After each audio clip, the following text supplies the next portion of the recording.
مقطع بصوتك الكريم من أواخر سورة النجم ومن أواخر النجم وسورة القمر. خلينا نسمع المقطع مع بعض قبل ما نختم الحلقة. حاضر.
ايه الجمال ده؟ ايه ده؟ انت بتسمعنا ايه؟ الله يخليك. يعني القرآن جميل ولكن بصوت الشيخ أبو العينين يعني يزيد جمالا. ربنا يبارك. كما قال سيدنا النبي صلى الله عليه وسلم لسيدنا أبو موسى الأشعري لقد أوتيت مزمارا من مزامير آل داود. نعم. قال والله يا رسول الله لو علمتك تسمعني لحبرته لك تحبيرا. أكثر من كده. الله يفتح عليك يا سيدنا، الله يفتح عليك. يعني ايه الرصد ده وايه السيكه دي؟ ايه الحاجات الحلوه؟ ايه الحاجات الحلوه؟ هذا البرنامج الله يخليك. رؤياك. الله يخليك يا سيدي. الله يعني الحقيقه. وبعدين انا احيي اخواننا مع الاستاذ محمد الابنودي. الاستاذ محمد الابنودي معد معنا في البرنامج. نعم. والشيخ خالد الجندي احييه واشكره. الله يخليك يا سيدي. والشيخ الاستاذ محمود سعد. الله يكرمك يا سيدي. انت حافظهم كلهم بقى، عارفهم كلهم. دول كلهم انا بحبهم. الله يخليك يا سيدي. هم كلهم بيحبوك والله. بسمعهم كلهم بيحبوك يا سيدي. ويعني بنسجن جدا لما بسمع الاستاذ محمود سعد في الافكات اللي بيعملها دي. صح. يعني اخواننا واخواتي، يعني مش عارف اقول لكم ايه في اخر الحلقه دي. انا كنت بعيش لحظات يعني في سمو روحي عال جدا مع رجل من اهل الله وخاصته كما قلنا، ولكن هو ايضا من اساتذه الفن في القران ومن اساتذه القراءه ومن المعاصرين القدماء الجدد. يعني هو قديم جديد، ما زال الحمد لله بصحته وبعافيته أمده الله بها وأنعم الله عليه بها حتى يلقاه وهو عنه راض.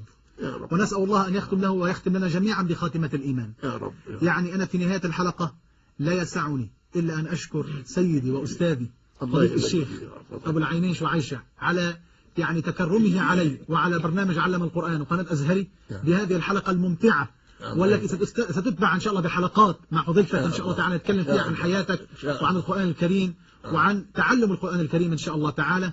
وأيضا لا يسعني إلا أن أشكر كمان أخوي وحبيبي الأستاذ محمد الأبنودي على يعني جهوده المباركة الطيبة في هذه الحلقة، وكذلك الشيخ محمد حربي اللي كان يجتهد في النهارده علشان يطلع المقاطع دي تسمعوها كلكم بعد ما اجتهد عليها من امبارح في الليل.